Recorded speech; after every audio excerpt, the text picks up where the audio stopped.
হাসরের ময়দানে আল্লাহ পাক রব্বুল আলামিন যখন কাহার রূপ নিয়ে বসবেন, ভয়ঙ্কর সূরত নিয়ে আল্লাহ তাআলা বসবেন, বিচার কায়েম করবেন। ইউহশারুন নাসু ইয়াউমাল কিয়ামাতি হুফাতান উরাতান গুরলা। নবী ডাক দেয়া বললেন, আয়েশা রে, হাসরের ময়দানে আল্লাহ তাআলা মানুষগুলার একত্রিত করবেন, স্যান্ডেলবিহীন, খতনাবিহীন, কাপড়বিহীন মানুষগুলারে আল্লাহ তাআলা সেদিন দাঁড় করাবে। আয়েশা ডাক দেয়া বললেন, ইয়া রাসূলুল্লাহ, আর রিজাল ওয়ান নিসাউ জামিআন ইয়ানজুরু বা'দুহুম ইলা বা'দ। ওগো নবীজি, আপনি যে বললেন মানুষগুলা সেদিন স্যান্ডেলবিহীন, খতনাবিহীন, উলঙ্গ অবস্থায় দাঁড়াবে, সেদিন কি মানুষ একজন মানুষ আরেকজন পর মহিলার সতর কি দেখবে না গো নবী? নবী ডাক দেয়া বললেন, আয়েশা রে,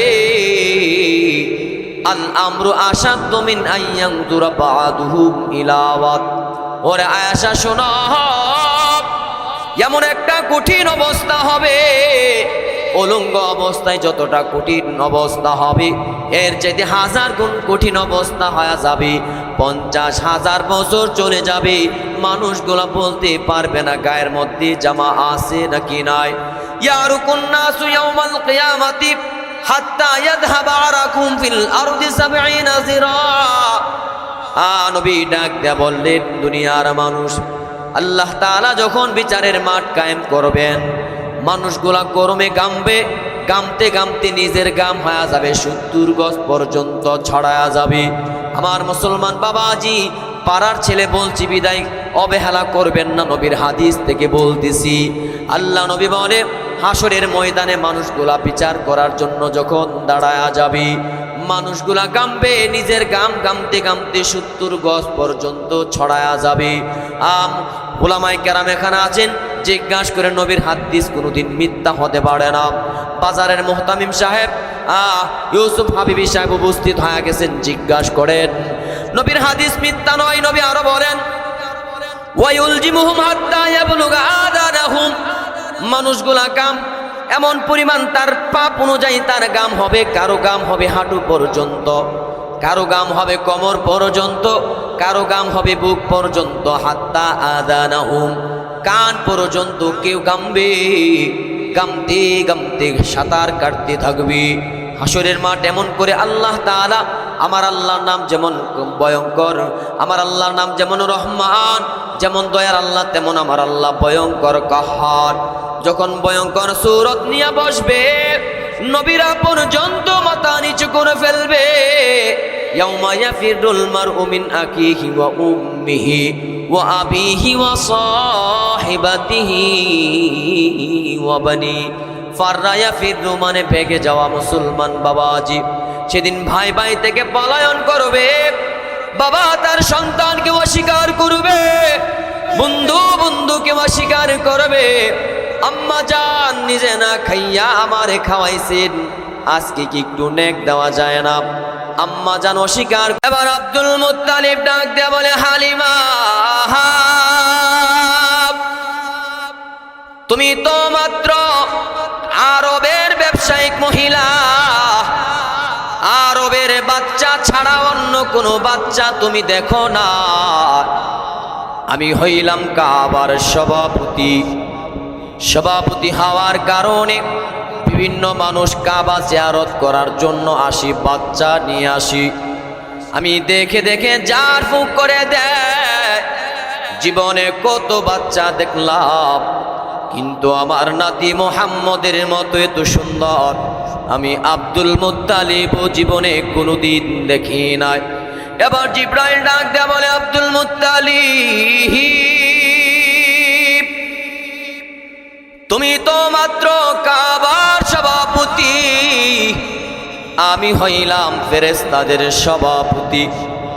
আসমানের সৃষ্টি দেখলাম, জমিনের সৃষ্টি আমি জিবরাইল দেখলাম, নবী রাসূল ফেরেশতা সবাইরে দেখলাম, কিন্তু তোমার নাতি মুহাম্মদের মতো এত সুন্দর আমি জিবরাইল কোনোদিন দেখি নাই। এবার আল্লাহ ডাক দেয়া বলে, জিবরাইল আমি আল্লাহ আমার দোস্ত মুহাম্মদের মতো এত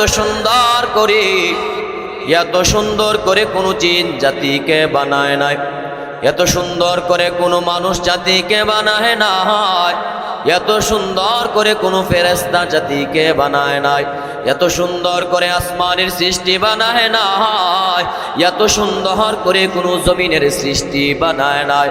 আমি আমার দোস্ত মুহাম্মদকে দুনিয়ার সবচেয়ে সুন্দর এবং অবয়ব সূরত দ্বারা বানাইছি। একটু আওয়াজে বলেন না সুবহানাল্লাহ। যদি সুন্দরের কারণে ভালোবাসতে হয় তাহলে আমার নবীজিরে ভালোবাসতে হবে। রবিউল্লাহ পাড়ার সোহাগপুর উত্তর পাড়ার মুসলমান, আমার গ্রামের বাবাজিরা, আল্লাহ তাআলা আপনাকে আমাকে বানাইছেন। আল্লাযী খালাকাকা ফাসাওয়াকা ফাআদালাকা ফি আইয়ি সূরাতিন মা শাআ রাক্কাবাক।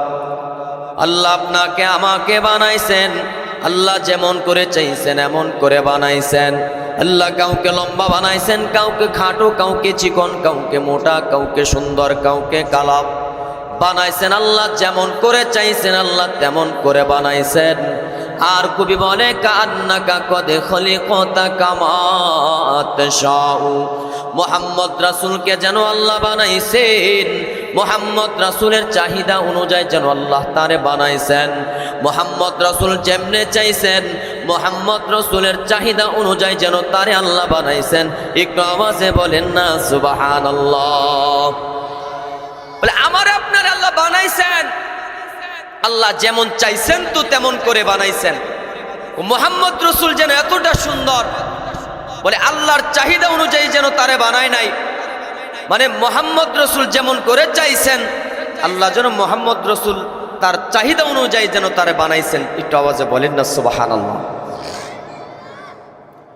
মুসলমান বাবাজি আমার খেয়াল করে শোনেন, যদি সুন্দরের কারণে ভালোবাসতে হয় তাহলে আমার নবীজির ভালোবাসা লাগবে।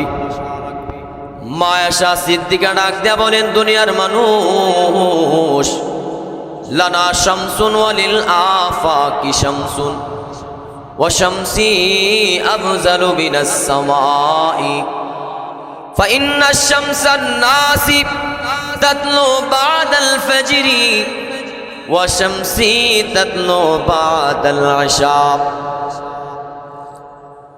দুনিয়ার মানুষ শোনো, তোমাদের জন্য একটা সূর্য আছে, আমি আয়েশার জন্য একটা সূর্য রয়েছি।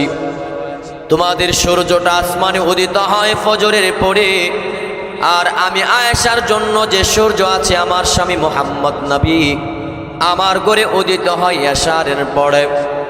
আমার ঘরে যখন কোনো লাইট থাকে না, আলো থাকে না, এমন অবস্থায় যখন আমার স্বামী মুহাম্মদ নবী আমার ঘরে প্রবেশ করে আমার অন্ধকার ঘরটা এত আলোকিত হয়ে যায়, বলে নবীর সুন্দর চেহারার আলো দিয়া আমি যদি সুইয়ের ছিদ্র দিয়া সুতা ঢুকানোর প্রয়োজন মনে করতাম, আমার অন্ধকার ঘরটা নবীর সুন্দর চেহারার আলো দিয়া এতটা আলোকিত হয়ে যায়। বলে নবীর সুন্দর চেহারার আলো দিয়া এত আলোকিত হয়ে যায়, সুয়ের ছিদ্র দিয়া আমি সুতা পর্যন্ত ঢুকাইতে পারি। আমার ঘর নবীর সুন্দর চেহারার আলো দিয়া এতটা আলোকিত হয়ে যায়। বলেন সুবহানাল্লাহ। যদি সুন্দরের কারণে ভালোবাসতে হয় তাহলে আমার নবীজির ভালোবাসা লাগবে বাবা। আমার নবীর সৌন্দর্য শুনতে হলে ইউসুফ নবীর সৌন্দর্য একটু টাচ দেওয়া লাগে। আমার নবীও সুন্দর, ইউসুফ নবীও সুন্দর। আমার নবীর সৌন্দর্যের জন্য আমার বাবাজি খেয়াল করে শুনেন, ইউসুফ নবী সুন্দর, ওনার সৌন্দর্যের জন্য যখন এলাকার মানুষগুলা এমনভাবে সমালোচনা করে, গরের গোলাম জুলাইখা গরের গোলামের জন্য পাগল হয়ে গেছে, ইউসুফের জন্য জুলাইখা কেমন করে পাগল হয়ে গেল। জুলাইখার কি কোনো রুচি নাই? জুলাইখার মধ্যে কি কোনো রুচিবোধ নাই? এমন করে যখন টিটকারি করে, জুলাইখা বড় চালাক মহিলা, জবান দ্বারা উত্তর না দিয়া দাওয়াত করলো, এই মিশরের মহিলারা, তোমরা যারা সমালোচনা করো আগে একটা নজর দেখো, তারপরে তোমরা সমালোচনা করিও। হেমনে হেমনে তোমরা না বুঝা সমালোচনা কইরো না। স্টেজ বানাইলো, প্যান্ডেল বানাইলো, প্যান্ডেল বানায়া ইউসুফ নবীর উপস্থিত করালো, সকলের সামনে আপেল আর চাকু ধরায়া দিল। জুলাইখা আবার ডাক দেয়া বলে, এ মিশরের মহিলারা, তোমরা যারা সমালোচনা করতা, তোমরা যারা সমালোচনা করতা, তোমরা আবার তাকায় দেখো আমি কার জন্য পাগল ছিলাম। মিশরের মহিলারা ইউসুফ নবীর সৌন্দর্যের দিকে মনোযোগ দিয়া তাকাইছে আর বলে, এত সুন্দর তো মানুষ হতে পারে না, হাদা মালাকুন করিম, এত এক সম্মানী ফেরেশতা, এত এক সম্মানিত ফেরেশতা, এত সুন্দর তো কোনো মানুষ হতে পারে না। মনোযোগ দিয়া তাকালেন। জুলাইখা বললেন, চাকু দিয়ে আপেল কাটো। চাকু দিয়ে আপেল কাটতে গিয়া ওই মিশরের মহিলারা ওই আঙ্গুল পর্যন্ত কেটে দিয়েছে, বলতে পারে না। মুফাসসিরিনে কেরাম বলে, মিশরের মহিলারা ইউসুফ নবীর সৌন্দর্য দেখিয়া তারা তো মাত্র আঙ্গুল কেটে দিয়েছে, বলতে পারে না। তারা যদি আমাদের নবী, বিশ্ব নবী রাহমাতাল লিল আলামিন নবীর একটা নজর দেখত, ওই মিশরের মহিলারা আমার নবীর সৌন্দর্য দেখিয়া তারা তাদের কলিজা পর্যন্ত কেটে দিত, তারপরে বলতে পারতো না আপেল কাটে নাকি কলিজা কাটে। একটু আওয়াজে বলেন না সুবহানাল্লাহ। সর্বকালের সর্বশ্রেষ্ঠ মহামানব আহমদ, যার প্রেমেরই সুধা পেয়ে মুগ্ধ বিশ্ব জগৎ, সেই আহমদ যদি হয় এত সুন্দর,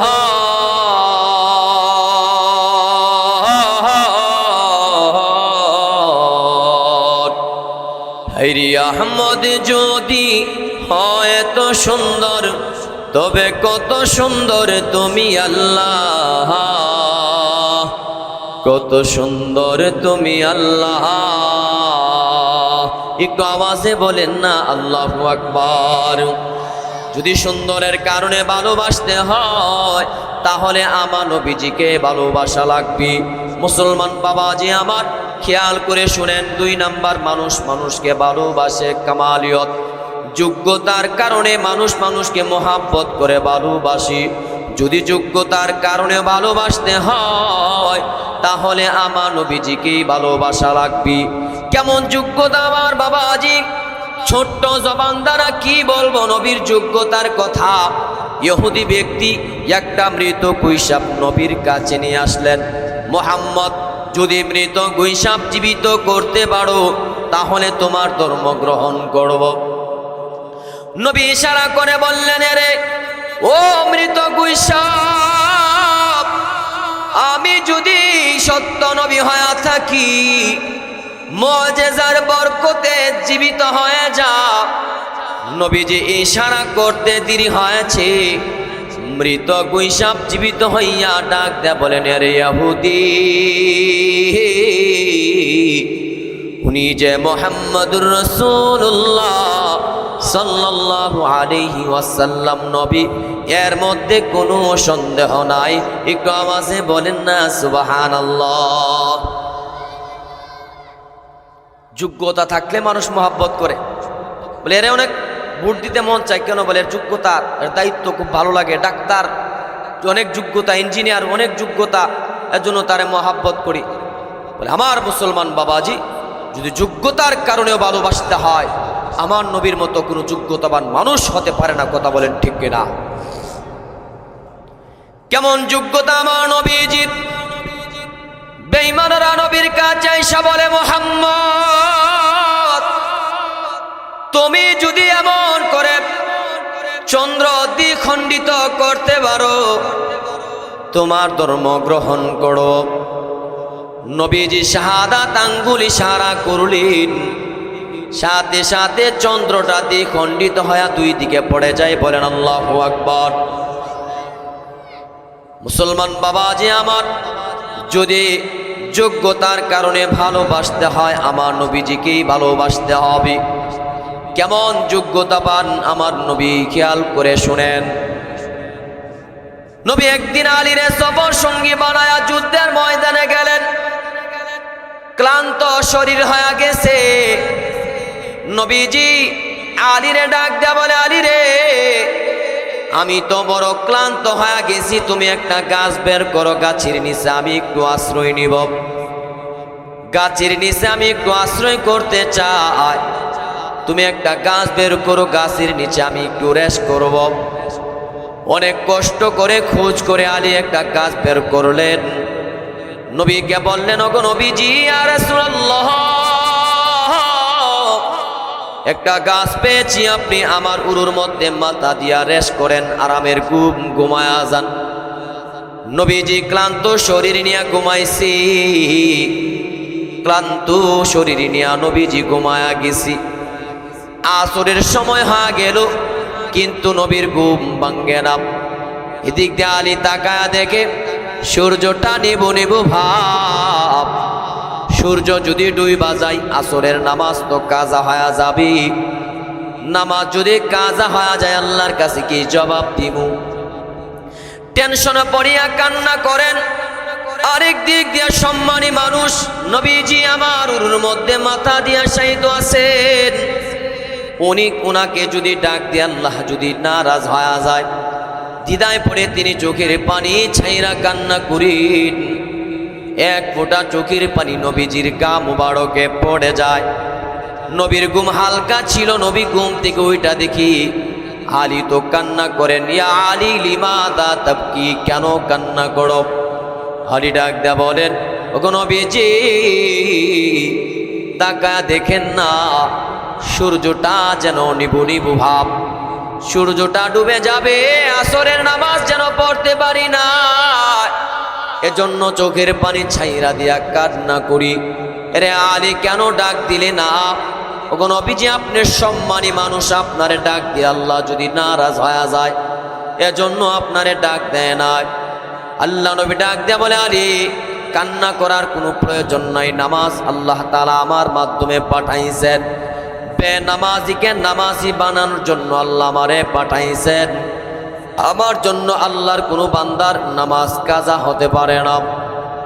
আল্লাহ হচ্ছেন রাব্বুল আলামিন, আর আমাকে আল্লাহ রাহমাতাল লিল আলামিন হিসাবে পাঠাইছেন। নবী আয়াত পড়ে জানায়া দেয়, ওয়ামা আরসালনাকা ইল্লা রাহমাতাল লিল আলামিন।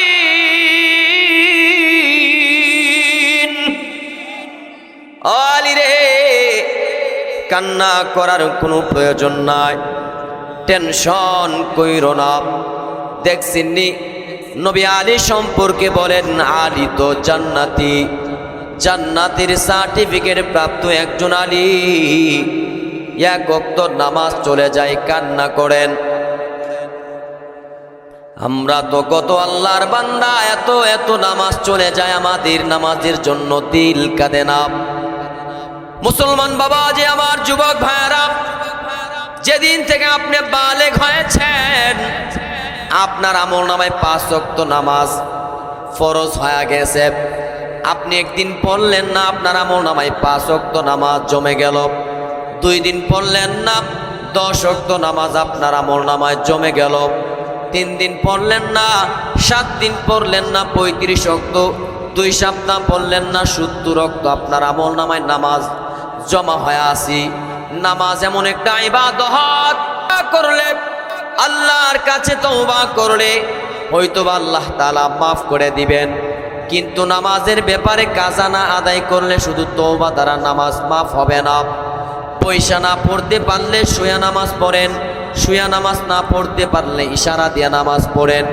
ইশারা দিয়া যদি না পড়তে পারেন, যখন আপনি সুস্থ হবেন তখন কাজা আদায় করে আল্লাহর কাছে তওবা করেন। এই যুবক ভাই, যেদিন থেকে তুমি বালেগ হয়েছো সেদিন থেকে তোমার উপর 5 ওয়াক্ত নামাজ ফরজ হয়ে গেছি।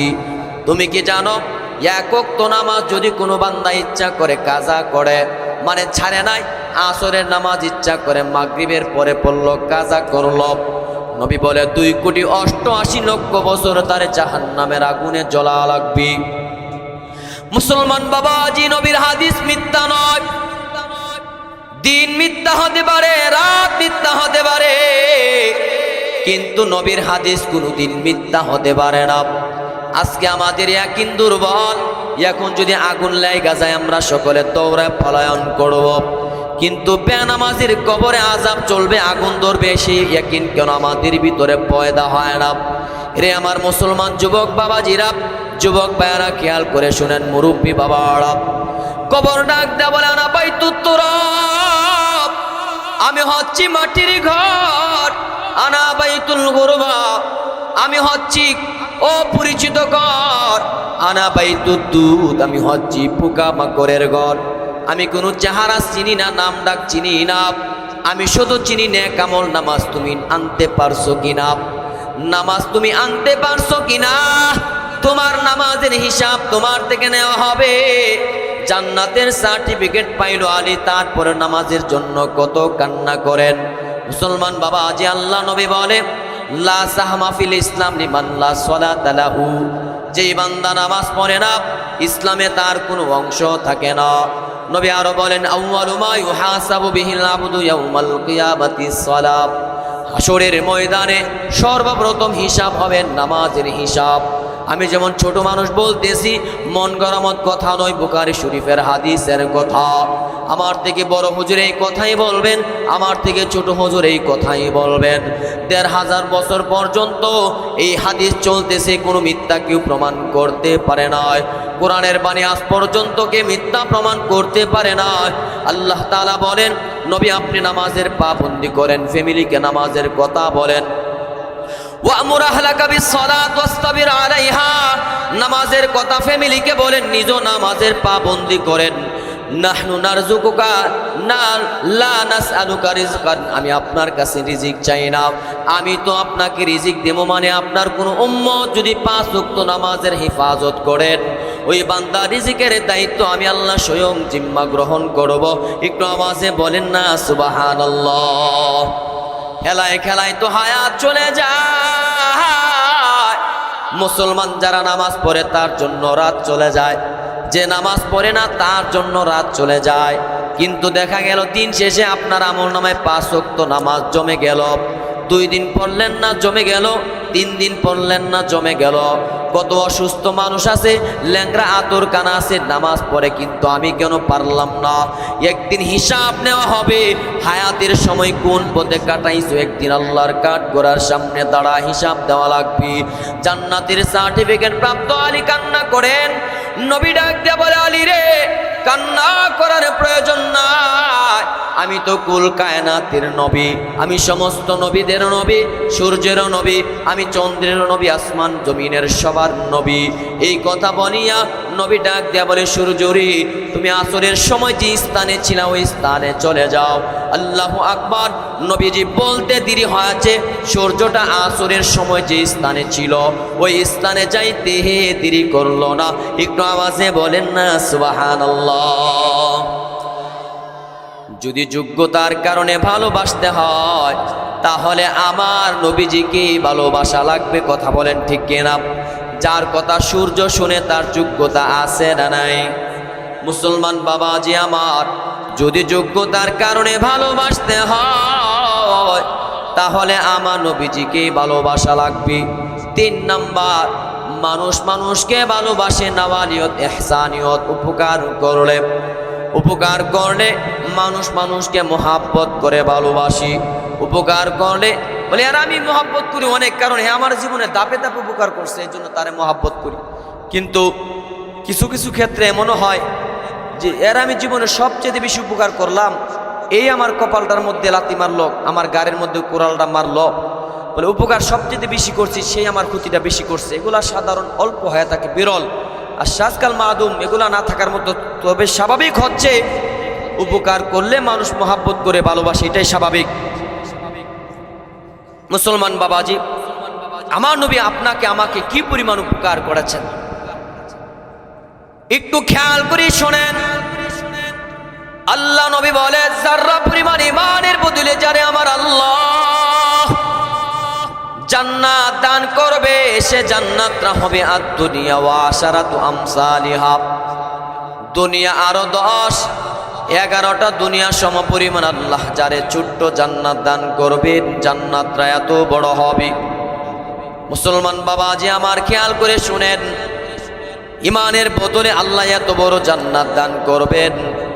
আমেরিকার প্রেসিডেন্ট, সে তো পুরা বিশ্বের প্রেসিডেন্ট নয়, তারপরে তার কত ক্ষমতা, মাত্র 2 বার পাশ করলে 8 বছর মেয়াদ, 8 বছর পরে আর তার কোনো মেয়াদ নাই, থাকতেও পারবে না।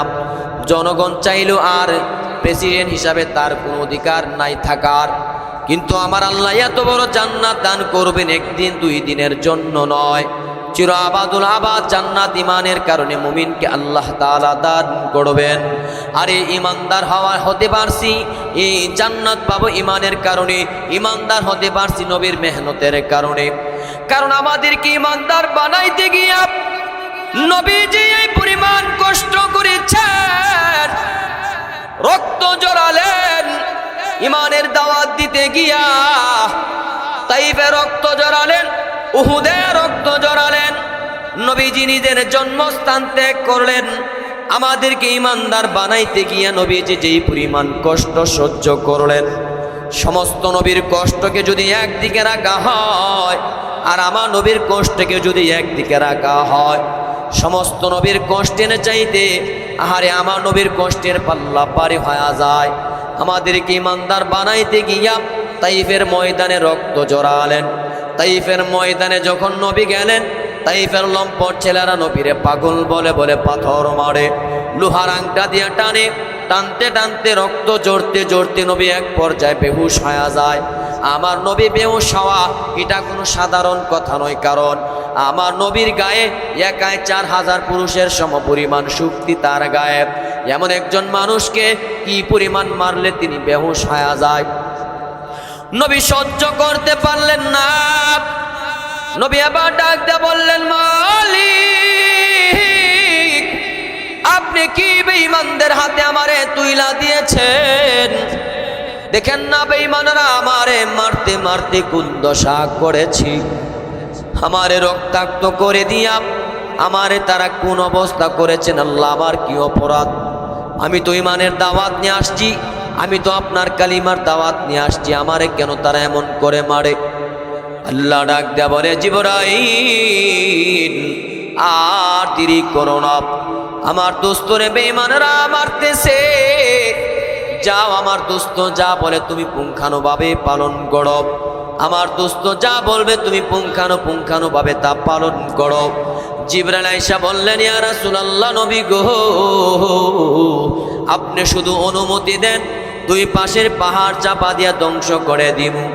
নবী বললেন, না রে জিবরাইল, যদি ধ্বংস করে দাও আমি ইমানের দাওয়াত কার কাছে পৌঁছামো রে জিবরাইল? না তাইফবাসী বর্তমান বুঝে নাই, হয়তো একদিন তাদের সন্তানেরা বুঝবে, তারা হয়তো একদিন ইমান গ্রহণ করবে। নবী বদদুয়া দিলেন না, ইমানের দোয়া করলেন। যদি বদদুয়া দিতেন আমাদের বাপ দাদা বেঈমান থাকতো, বেঈমানের ঘরে আমরাও থাকতাম বেঈমান। নবীজি বদদুয়া দিলেন না, ইমানদারের দোয়া করলেন। তায়েফে গেলে পাগল বলে তারে পাথর মারে, তায়েফে গেলে পাগল বলে তারে পাথর মারে, রক্ত জড়াইলেন তবু বদদুয়া দিলেন না, রক্ত জড়াইলেন তবু বদদুয়া দিলেন না। তার কষ্ট জীবনে শুনিলে সইতে পারি না, দয়ার নবীজির নাম শুনেছি চোখে দেখি না, তার কষ্ট জীবনে শুনিলে সইতে পারি না, তার কষ্ট জীবনে শুনিলে সইতে পারি না। নিজে পাথরের আঘাত সহ্য করলেন, কিন্তু আমাদের বাপ দাদারে বদদুয়া দিলেন না। এজন্য আমাদেরকে ইমানদার বানাইতে গিয়ে নবী এই পরিমাণ কষ্ট সহ্য করলেন। মুসলমান বাবাজি আমার, নবী যদি আমাদেরকে ইমানের জন্য দাওয়াত না দিতেন, বেঈমান হয়ে জাহান্নামের আগুনে জ্বলা লাগতো। এখন নবীর কারণে ইমান পাইছি বলে, ইমান পাইছেন তো কি লাভ হয়েছি বলে, যারা পরিমাণ ইমান নিয়ে যদি বান্দা মরতে পারো, তাহলে তোমারে আল্লাহ 10 দুনিয়া এমনকি 11টা দুনিয়া সম পরিমাণ তোমারে আল্লাহ জান্নাত দান করে দিবেন। একটু আওয়াজে বলেন না সুবহানাল্লাহ। মুসলমান বাবাজি আমার, ইসরায়েলের আয়াত খেয়াল করে শুনে, নবী আমাদেরকে কি পরিমাণ দুনিয়াতে উপকার করার চেষ্টা করেছেন।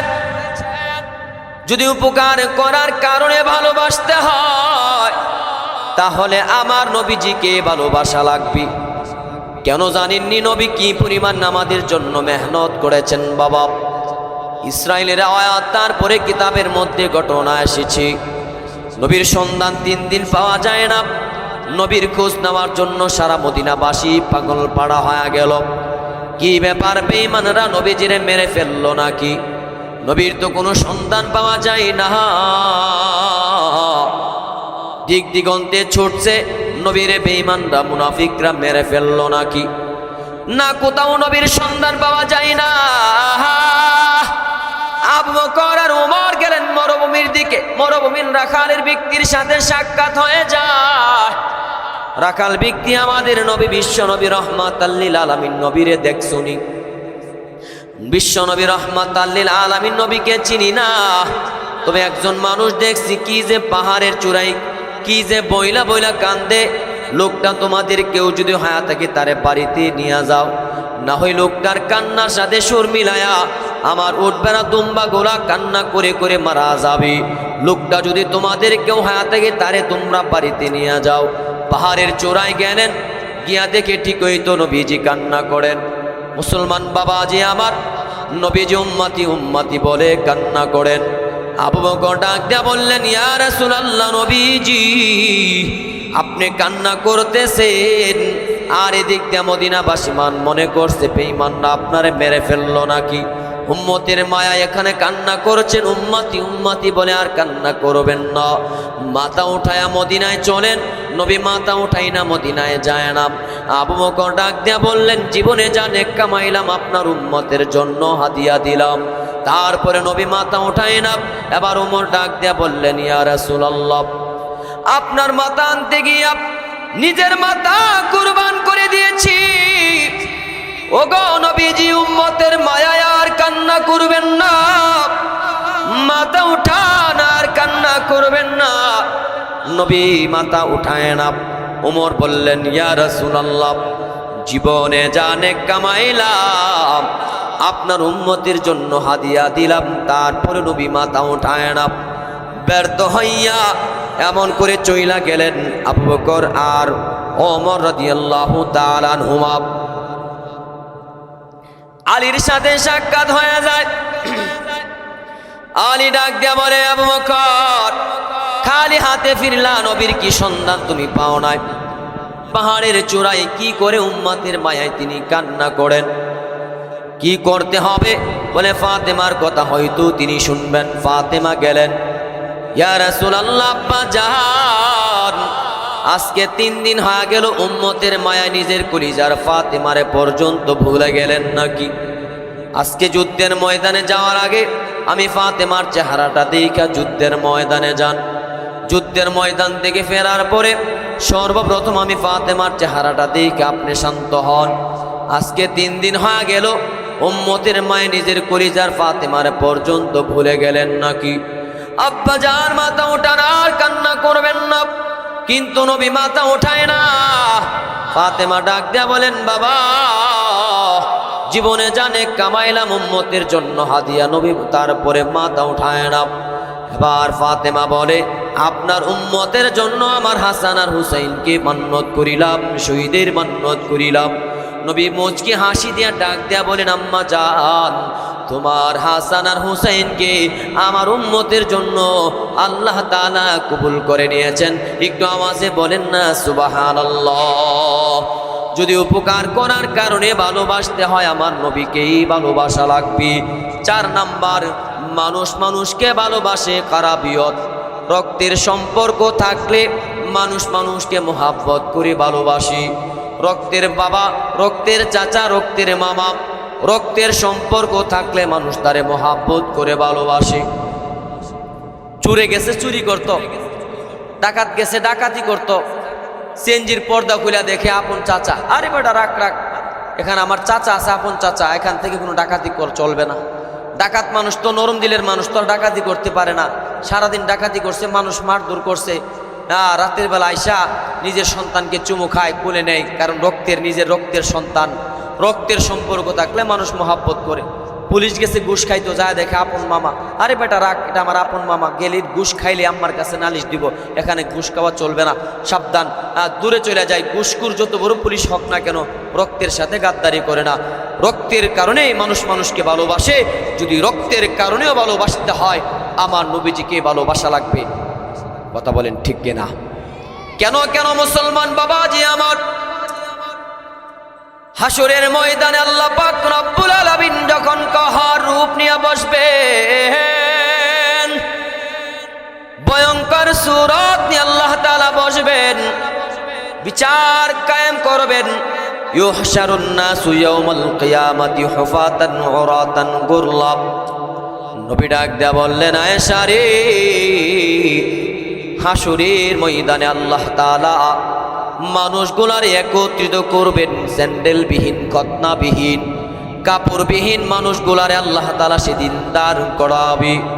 আয়েশা ডাক দেয়া বললেন, ইয়া রাসূলুল্লাহ, আর রিজালু ওয়ান নিসাউ জামিআন ইয়ানজুরু বা'দুহুম ইলা বা'দ।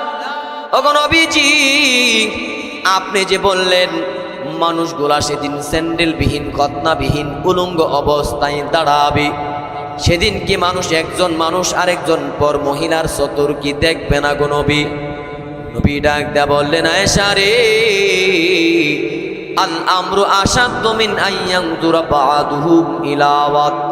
ওরে আয়েশা শোনো, এমন একটা কঠিন অবস্থা হবে, উলঙ্গ অবস্থায় যতটা কঠিন অবস্থা হবে, এর চাইতে 1000 গুণ কঠিন অবস্থা হয়ে যাবে। 50,000 বছর চলে যাবে, মানুষগুলা বলতে পারবে না গায়ের মধ্যে জামা আছে নাকি নাই।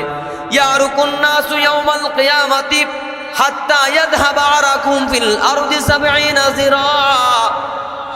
নবী ডাক দেয়া বললেন, দুনিয়ার মানুষ, আল্লাহ তাআলা যখন বিচারের মাঠ কায়েম করবেন, মানুষগুলা গরমে গামবে, গামতে গামতে নিজের গাম হয়ে যাবে 70 গজ পর্যন্ত ছড়ায়া যাবে। আমার মুসলমান বাবাজি, পাড়ার ছেলে বলছি বিদায়, অবহেলা করবেন না, নবীর হাদিস থেকে বলতেছি। আল্লাহ নবী বলে, হাসরের ময়দানে মানুষগুলা বিচার করার জন্য যখন দাঁড়ায়া যাবে, মানুষগুলা গামবে, নিজের গাম গামতে গামতে 70 গজ পর্যন্ত ছড়ায়া যাবে। উলামায়ে কেরাম এখানে আছেন, জিজ্ঞাসা করে, নবীর হাদিস কোনোদিন মিথ্যা হতে পারে না।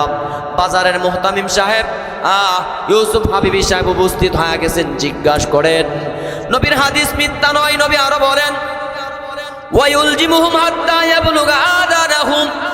মানুষগুলা গাম এমন পরিমাণ, তার পাপ অনুযায়ী তার গাম হবে, কারো গাম হবে হাঁটু পর্যন্ত, কারো গাম হবে কোমর পর্যন্ত, কারো গাম হবে বুক পর্যন্ত, হাত্তা আদানাহুম, কান পর্যন্ত কেউ গামবে, গামতে গামতে সাঁতার কাটতে থাকবে।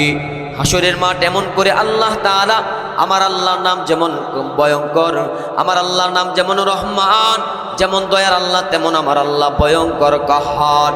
যখন ভয়ঙ্কর সূরত নিয়ে বসবে, নবীরা পর্যন্ত মাথা নিচু করে ফেলবে। ইয়াউমা ইয়াফিরুল মারউ মিন আখিহি ওয়া উম্মিহি ওয়া আবিহি ওয়া সাহিবাতিহি ওয়া বানি।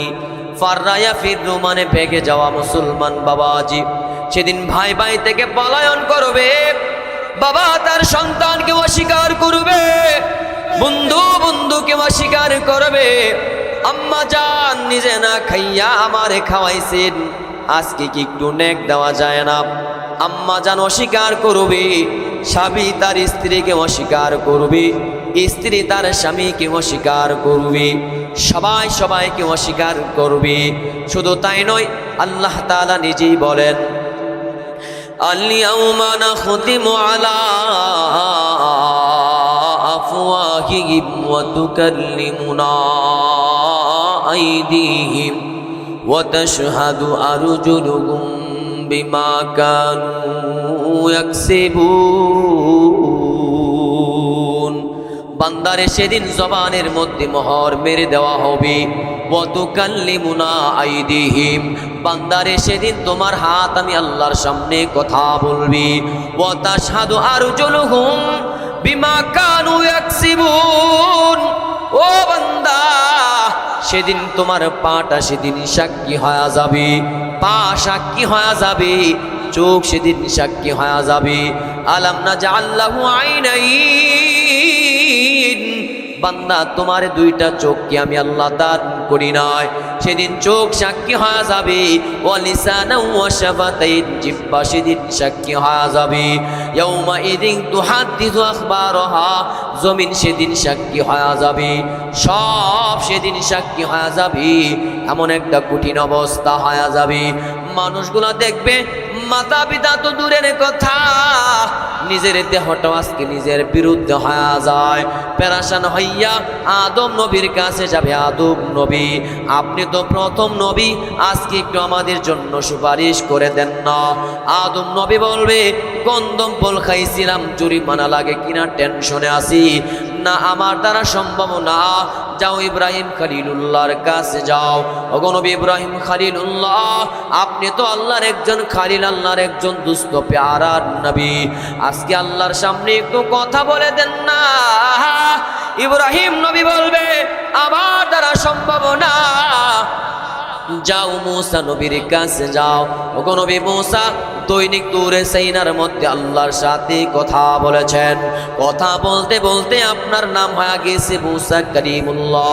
আজকে কি একটু কথা বলে দিবেন? আজকে কি একটু কথা বলে দেওয়া যায় না? মুসা নবী বলবে, সম্ভব না। যাও ঈসা নবীর কাছে যাও, তিনি তোমাদেরকে কিছু করবেন। ঈসা নবীর কাছে যাবে। ঈসা নবী বলবে, আমার দ্বারা সম্ভব না, তবে এমন একজন নবীর কাছে নিয়ে যাব যেই নবী তোমাদেরকে ফালায়া জান্নাতে ঢুকবেন না। একটু আওয়াজে বলেন না সুবহানাল্লাহ, আওয়াজ দিয়ে বলেন না সুবহানাল্লাহ। সুবহানাল্লাহ বলে লাভ আছে তো, ফায়দা আছে বাবা।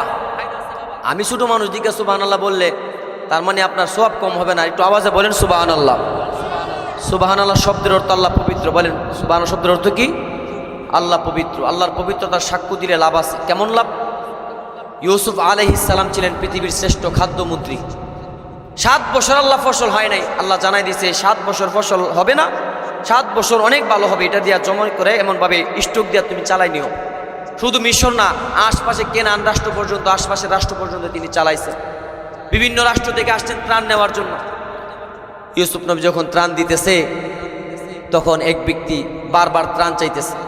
বারবার যখন ত্রাণ চাই, ইউসুফ নবী বলে, এই মিয়া আপনারে সব দিয়া দেবো, আমার তো আর অনেক জনগণ বাকি আছে, এদেরকেও তো দিতেইব, সবকে আপনারই দিয়া দেবো। লোকটা বলে, ইউসুফ লাউ আলিমতা মান আনা লা আরদাইতানি, আমি কে যদি তুমি চিন্তা, যতবার চাইতাম ততবার দিতা। ইউসুফ নবী তো আশ্চর্য হয়ে গেলেন। মানাংতা কি, তোমার পরিচয়, কে তুমি? বলে, আনাল্লাযী শাহিদতু লাকা মিন বারামিন তুহমাতি জুলাইখা, আমি হচ্ছে ওই শিশু বাচ্চা যেদিন জুলাইখা তোমার সাথে খায়েশ মেটানোর জন্য 7 দরজার ভিতরে নিয়েছে, তালাও দিয়েছে, কিন্তু তুমি নবী এগুলা থেকে ছিলে পবিত্র, দূর দিয়েছিলে, চাবিবিহীন তালা পটপট করে খুলে গেছে। 7ম দরজা যখন খুললো, জুলাইখার স্বামীও দেখে ফেললো, স্বামীর সামনে তো জুলাইখা পুলটি মারছে, তোমার উপর দোষ চাপাই দিতে চাইছিল। আমি দৃশ্যটা দেখছিলাম, দেখার পরে সাক্ষ্য দিয়েছিলাম ইউসুফ পবিত্র, জুলাইখা দোষী। এখানে ইউসুফের কোনো দোষ নাই, সম্পূর্ণ দোষ জুলাইখার। আমি সেদিন তার স্বামীর সামনে তোমার পবিত্রতার সাক্ষ্য দিয়েছিলাম। আমি সেই কুলের দুধের শিশু বাচ্চা আজকে এসেছি তোমার মধ্যে ত্রাণ নেওয়ার জন্য। এবার ইউসুফ নবী খুশি হয়ে তারে 100 গুণ বাড়ায় দিলেন। দেওয়ার কথা 3 কেজি 600 গ্রাম দেয়া দিছেন, 100 গুণ বাড়ায় 105 মণ দেয়া দিলেন। আল্লাহ বললেন, ইউসুফ তোমার পবিত্রতা মাত্র একবার বর্ণনা করেছে, তুমি তার 100 গুণ বাড়ায় দিলা। আর যে বান্দাগুলো আমার পবিত্রতা কতবার বর্ণনা করে নামাজের মধ্যে জীবনের শুরুতে সুবহানাকাল্লাহুম্মা বলে কতবার আমার পবিত্রতার সাক্ষ্য দিয়েছে, ওয়াজে মাহফিলে ময়দানে সুবহানাল্লাহ বলে বলে আমার পবিত্রতার সাক্ষ্য দিয়েছে। ইউসুফ একটাবার চিন্তা করো, কাইফা আতাই, আমি আমার বান্দাগুলোরে কি পরিমাণ দান করব, তুমি একটাবার চিন্তা করে দেখো না, বলেন না সুবহানাল্লাহ। মুসলমান বাবাজি আবার খেয়াল করে শুনেন, আমার নবী যখন উম্মতেরা যাবেন, ঈসা আলাইহিস সালাম উম্মতকে সঙ্গে নিয়ে আমার নবীর কাছে উপস্থিত হবেন। দেখেন এখানে অন্য অন্য নবীরা বলবে ইমুক নবীর কাছে যাও, তুমুক নবীর কাছে যাও, আর ঈসা নবী বলবে আসো আমি তোমাদেরকে সঙ্গে নিয়ে যাব। আমাদের নবী তো সব নবীদের রুহানি পিতা, আমাদেরও রুহানি পিতা, কিন্তু ঈসা নবীর জন্য এটি স্পেশাল, কারণ ঈসা নবীর আম্মা দুনিয়াতে তার কোনো বিবাহ হয় নাই। আল্লাহ তাআলা কুদরতিভাবে ঈসা নবীরে পাঠাইছেন, আল্লাহর তার কুদরত প্রকাশ করেছেন যে বাবা ছাড়াও আমি যে দুনিয়াতে মানুষ পাঠাইতে পারি, আমার আল্লাহর এমন ক্ষমতা আছে না নাই? ওনার তো দুনিয়াতে বিবাহ হয় নাই। আল্লাহ তাআলা জান্নাতের মধ্যে ঈসা নবীর আম্মা মরিয়ম আলাইহিস সালামের সাথে আমার নবীর সাথে বিবাহ দেওয়ার ব্যবস্থা করবেন, বলেন না সুবহানাল্লাহ। তো আমার নবীর দুনিয়াবি ছেলে, জান্নাতি বিবির দুনিয়াবি ছেলে হচ্ছে ঈসা নবী। বাবার উম্মত পেরেশানের মধ্যে আছে, উম্মতের পেরেশান নিজেও কিছু বাক করার জন্য নবীর কাছে আসলেন। নবীর কাছে আসার পরে নবী ডাক দিয়ে বললেন, উম্মত, তোর মা তোরে আজকে ফিরায়া দিল, বাবাও তোরে আজকে ফিরায়া দিল, বন্ধু বন্ধু ফিরায়া দিয়েছে, স্ত্রী স্বামী স্বামী তার স্ত্রীকে ফিরায়া দিয়েছে, কেউ কাউকে চিনে না। একটা নেক দেওয়ার জন্য সবাই নাফসি নাফসি করে, নিজের দেহটাও বিরুদ্ধে বলে উম্মত, কিন্তু আমি নবী তোমাদেরকে ফালায়া জান্নাতে যাইতে পারি না। মাকামে মাহমুদে নবী সিজদায় পড়ে যাবেন, 1000 বছর নবী কান্না করবেন। আল্লাহ ডাক দিয়া বলবেন, হাবিব আমার আর কত কান্না করবেন? উম্মতের মায়া দুনিয়াতে দান দান শহীদ করলেন, উম্মতের মায়ায় তাইফের ময়দানে রক্ত জড়ালেন, উম্মতের মায়ায় নিজের মক্কা জন্মস্থান হারালেন, আর কত কান্না করবেন? আর কান্না কইরেন না, আপনার কান্না আমি আল্লাহ সহ্য করতে পারি না। ইরফার আসাগা ইসফাতু শাফাফ, মাথা উঠান, সুপারিশ করেন, আপনার সুপারিশ গ্রহণ করা হবে। 1000 বছর কান্নার পরে আল্লাহ ডাক দেয়া বলবেন, সুপারিশ করেন, আপনার সুপারিশ গ্রহণ করা হবে। নবী দ্বিতীয়বার তাকায় দেখবে অনেক উম্মত বাকি আছে, জাহান্নামের আগুনে জ্বলবে। নবী আবার সিজদায় পড়ে যাবেন, 1000 বছর কান্না করবেন। 1000 কান্না করার পরে আল্লাহ ডাক দেয়া বলবেন, হাবিব আমার আর কত কান্না করবেন? আর কান্না কইরেন না। ইরফা রাসাকা ইসফাতু শাফা, মাথা উঠান, সুপারিশ করেন, আপনার সুপারিশ গ্রহণ করা হবে। নবী দ্বিতীয়বার সুপারিশ করার পরে দেখবে আরো অনেক উম্মত বাকি আছে, জাহান্নামের আগুনে জ্বলবে। আবার নবী সিজদায় পড়ে যাবেন, 1000 বছর কান্না করবেন। আল্লাহ ডাক দিয়ে বলবেন, হাবিব আমার আর কান্না কইরেন না, আপনার কান্না আমি আল্লাহ সহ্য করতে পারি না। মাথা উঠান, সুপারিশ করেন, গ্রহণ করা হবে। নবী দ্বিতীয়বার সুপারিশ করার পরে এবার আল্লাহ ডাক দিয়ে বলবেন, ওগো আমার হাবিব, আপনার উম্মতের জন্য যদি আপনার এত মায়া, আমি আমার বান্দাগুলারে বানাইছি, আমি আল্লাহর কি দয়া লাগে না, মায়া লাগে না? এই কথা বলিয়া আল্লাহ কুদরতি থাবা দিবেন মারিয়া। জাহান্নামে কুদরতি থাবা দেওয়ার পরে মুফাসসিরিনে কেরাম বলে, সেদিন যার ভিতরে যাররা পরিমাণ ঈমান থাকবে, যাররা পরিমাণ ঈমানের বদলে সেদিন জাহান্নাম থেকে আল্লাহর জান্নাতের মেহমান হয়ে যাবে। একটু আওয়াজে বলেন না সুবহানাল্লাহ। मैं सूरत यूसुफ को नहीं चाहने वाला, मैं सूरत यूसुफ को नहीं चाहने वाला, मैं कायस की मानंद नहीं आशिक लैला, मैं कायस की मानंद नहीं आशिक लैला मैं आशिक मौला हूँ मेरा इश्क दीवाना मैं आशिक मौला हूँ मेरा इश्क दीवाना ये जुमला जहाँ जिसकी तजल्ली से उजाला ये जुमला जहाँ जिसकी तजल्ली से उजाला ला इलाहा इल्लल्लाह जोरे ला इलाहा সাল্লাল্লাহু আলাইহি ওয়াসাল্লাম। মুসলমান বাবাজি আমার, যেই নবীজি আমাদেরকে শাফায়াত করবেন, যেদিন ভাই ভাইকে চিনবে না, মাতা সন্তানকে চিনবে না, রক্তের সম্পর্কের আত্মীয়গুলা সেদিন আমাদেরকে চিনবে না, দূরে সরায়া দিবি, এমনকি নিজের দেহটাও বিরোধী বলবি, কিন্তু নবী আমাদেরকে ফালায়া আরামের জান্নাতে প্রবেশ করবেন না। সুতরাং সেই নবীকে পিতার চাইতে, মাতার চাইতে, ভাই বেরাদার, বন্ধু বান্ধব সকলের চাইতে, এমনকি নিজের জানের চাইতেও বেশি ভালোবাসতে হবে। কথা বলেন ঠিক কিনা? এজন্য মুহাম্মদ রাসূল আমাদের ভালোবাসার পাত্র। আল্লাহ তাআলা নিজের ক্ষেত্রে অনেক ছাড় দিয়েছেন, তওবা করার সুযোগ দিয়েছেন, কিন্তু মুহাম্মদ রাসূলকে নিয়ে যদি কেউ বেয়াদবি করেছে, আমার আল্লাহর সাথে সাথে তার বিরুদ্ধে আয়াত নাজিল করে দিয়েছে, তাব্বাত ইয়াদা আবি লাহাব, হে আবি লাহাব তুই ধ্বংস হয়ে যা, আমার নবীর সাথে তোর বেয়াদবি, এতদিন তোরে সুযোগ দিয়েছি, আমার সাথে নাফরমানি করেছিস, কিন্তু আমার নবীর সাথে বেয়াদবি করলে আমি তাকে কোনো সুযোগ দেই না। সুতরাং সেই নবীর উম্মত হিসাবে আমরা বলতে চাই, কোন নাস্তিক, কোন মুরতাদ যদি আবারও আমার নবীকে নিয়ে কটাক্ষ করতে চাই, তার ইজ্জত নিয়ে লুণ্ঠন করতে চাই, আমাদের সাথে অপরাধ করলে আমরা হয়তো ক্ষমা করে দিব, কিন্তু মুহাম্মদ রাসূলকে আঘাত দিলে আমাদের কলিজায় লাগে। মুহাম্মদ রাসূলের ইজ্জত রক্ষা করার জন্য যেমন ভাবে শাপলা চত্বরে রক্ত দিয়েছি, আবারও মুহাম্মদ রাসূলের শত্রু যদি মাথা নাড়া দিয়ে উঠে, তার গর্দানকে উড়িয়ে দিব। কথা বলেন ঠিক কিনা মুসলমান? মুহাম্মদ রাসূলের দুশমনদের সাথে কোনো আপোষ হতে পারে না। এবলা সে যেই হোক না কেন, এবার যদি সে আমার পিতা হয়, মুহাম্মদ রাসূলের সাথে দুশমনি করলে তার সাথে আমার কোনো বন্ধুত্ব চলতে পারে না, কারণ সেদিন আমার সব কিছু উল্টা হয়ে যাবে। নবী আমাদেরকে ফালা জান্নাতে ঢুকবেন না। সুতরাং সেই নবীকে ভালোবাসা দরকার আছে না নাই? মুসলমান বাবাজি আবার খেয়াল করে শোনেন,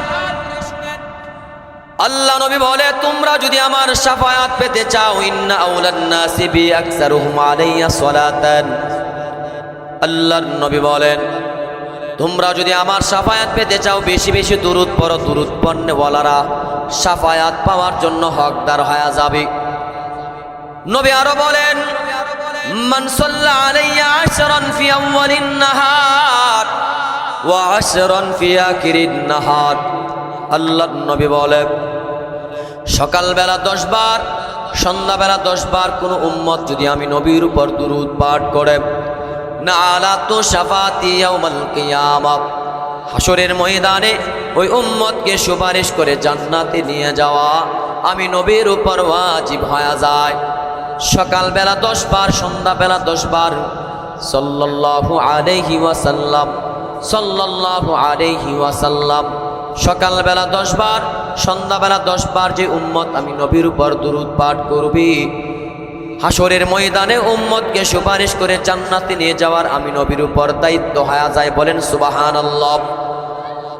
আল্লাহ নবী আরো বলেন, উম্মতেরা ভাবতে পারো, সোহাগপুর রবিউল্লাহ পাড়া পয়সা যদি দুরূদ পড়ি, সেই দুরূদ কি মদিনা পর্যন্ত পৌঁছাবে নাকি?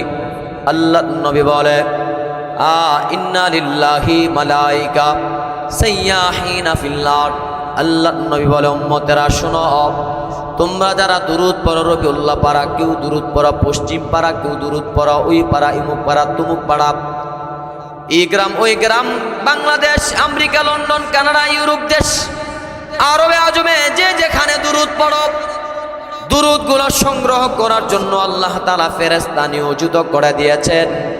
ইউবাল্লিগুনি মিন উম্মতিস সালাম, উম্মতের দুরূদ আর সালামগুলো আমি নবীর কাছে যখন পৌঁছায়া দেয়, আমি নবী রওজার ভিতরে থাইকা তাদের দুরূদ আর সালামের জবাব দিতে থাকি। বলেন না সুবহানাল্লাহ।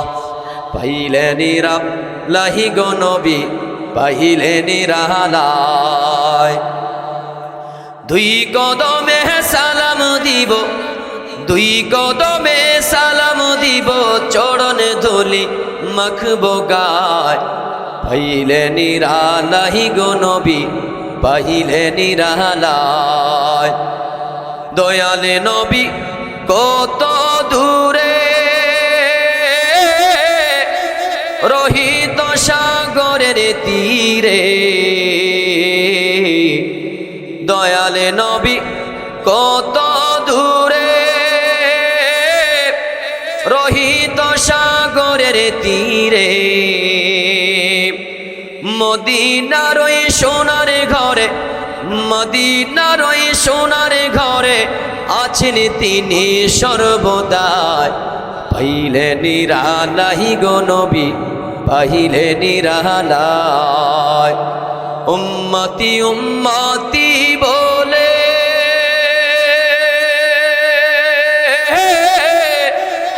কাঁদলেন নবী জীবন ভরে। উম্মতি উম্মতি বলে কাঁদলেন নবী জীবন ভরে। এখনো কান্দেন তিনি, এখনো কান্দেন তিনি, পাপী উম্মতের মায়ায়। পাইলে নিরালাই গো নবী, পাইলে নিরালাই। পাইলে নিরালাই গো নবী, পাইলে নিরালাই। নবীর মহব্বত ভালোবাসা আমাদের ভিতরে আছে না নাই? আমি তো ওয়াজ করতেছি, আমার হুজুর বয়ান করব। মাদ্রাসা আসতেছে না, আমি তো আবার বক্তা বসে বয়ান করি, তো এটা হুজুরের সভাপতির আসন গ্রহণ করছে আমি জানি। তারপরে যাই হোক, এলাকার ছেলে হিসাবে আমি ওয়াজ করলেও আসি, না করলেও আসি। হ্যাঁ, আপনারা আমার ফালাইতে পারবেন, আমি আপনাদেরকে ফালাইতে পারবো না। আমারে যদি না আসি, থাকলেও রাখতে হইব, না থাকলেও রাখতে হইব। এজন্য আমি তো আসি, মেহমান যেন আমার দ্বারা কোনো কষ্ট না পাই, আমি সেই দিকেও খেয়াল করছি। তো মুসলমান বাবাজি বলতেছিলাম, নবীর মহব্বত আমাদের ভিতরে আছে না নাই? আল্লাহ নবী আরো বলেন, যারা দুরুদ পড়ে আল্লাহ তাআলা দুরুদের বরকতে তার রিজিকের মধ্যে বরকত বাড়িয়ে দেন। বলেন তো বরকত বাড়িয়ে দেওয়ার মালিক কে? দুরুদ যারা পড়ে আল্লাহ নবী, দুরুদ যারা পড়ে আল্লাহর নবী বলেন আল্লাহ তাআলা মৃত্যুর সময় তারে ঈমানের সাথে মৃত্যু নসিব করাবেন। বলেন সুবহানাল্লাহ। আল্লাহ নবী আরো বলে, মান সাল্লা আলাইয়া ওয়াহিদা সাল্লাল্লাহু আলাইহি আশারা। একবার দুরুদ পড়লে আল্লাহ তার উপর 10টি রহমত নাজিল করেন। ওয়া ফুত্তা আনহু আশরু খাতিয়াত, এবং 10টা গুনাহ আল্লাহ তাআলা মাফ করে দেন। ওয়া রুফিআ লাহু আশরু দারাজাত, এবং 10টা মর্যাদা আল্লাহ তাআলা বাড়িয়ে দেন। মুসলমান বাবাজি বলতে চাই, এই সারমর্ম আলোচনা দ্বারা আমরা বুঝতে পারলাম যে নবীর উপর দুরুদ পড়ার মাধ্যমে নবীর আশেক প্রকাশ করতে হবে। নবীর উপর দুরুদ পড়তে রাজি আছেন? কারা কারা রাজি আছেন? দুটি হাত আল্লাহর দেখান তো দেখি। নারে তাকবীর! আল কোরআনের আলো, আল কোরআনের আলো, নারে তাকবীর! নবীর উপর দুরূদ সকালবেলা 10 সাল্লাল্লাহু আলাইহি সাল্লাম, সাল্লাল্লাহু আলাইহি সাল্লাম, সাল্লাল্লাহু আলাইহি সাল্লাম পড়তে রাজি আছেন না বাবা?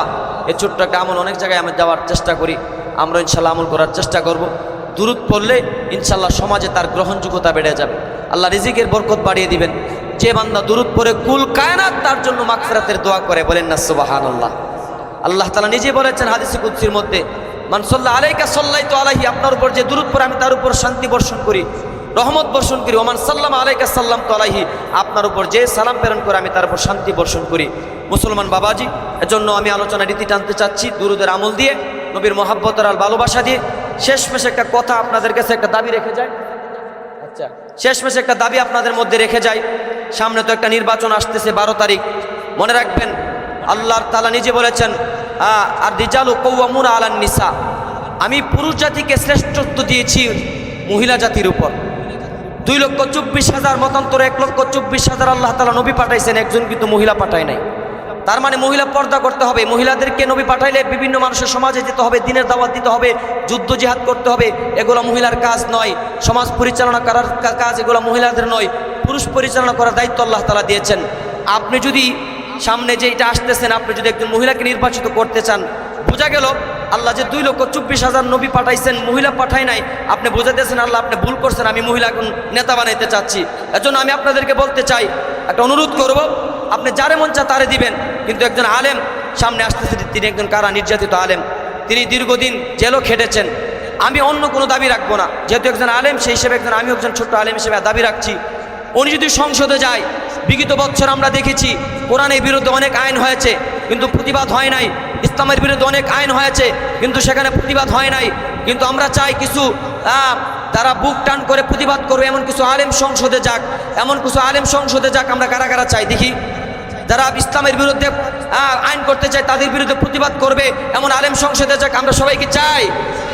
মুসলমান শুনেন, আমরা চাই একজন আলেম সংসদে যাক, যাতে করে ইসলাম বিরোধী যারা কোনো ধরনের আইন করতে চাই ওনারা যেন বাধা দিতে পারে, প্রতিবাদ করতে পারে। আমরা সেই আশা নিয়ে এই সওয়াব নিয়ে তো আমরা ইনশাল্লাহ দিব। বহুত ব্যারিস্টার, বহুত শিক্ষিত মানুষ, বহুত ইঞ্জিনিয়ার যাবে, কিন্তু আলেমের সংখ্যা কম হওয়ার কারণে আজকে আমাদের বাংলাদেশের উন্নতি হলেও ইসলামের উন্নতি হচ্ছে না। এজন্য আগামীর বাংলাদেশ ইসলামের বাংলাদেশ হবে, আগামীর বাংলাদেশ মুসলমানের বাংলাদেশ হবে, আগামীর বাংলাদেশ কোরআনের বাংলাদেশ হবে। এজন্য সেই দাবি রেখে আগামী 12 তারিখে আপনারা সকলে একজন আলেম হিসাবে একটা খেজুর গাছ মার্কা ভোট দিবেন। আমি আপনাদের কাছে একটা দাবি রেখে গেলাম। ওমা আলাইনা ইল্লাল বালাগ। আসসালামু আলাইকুম।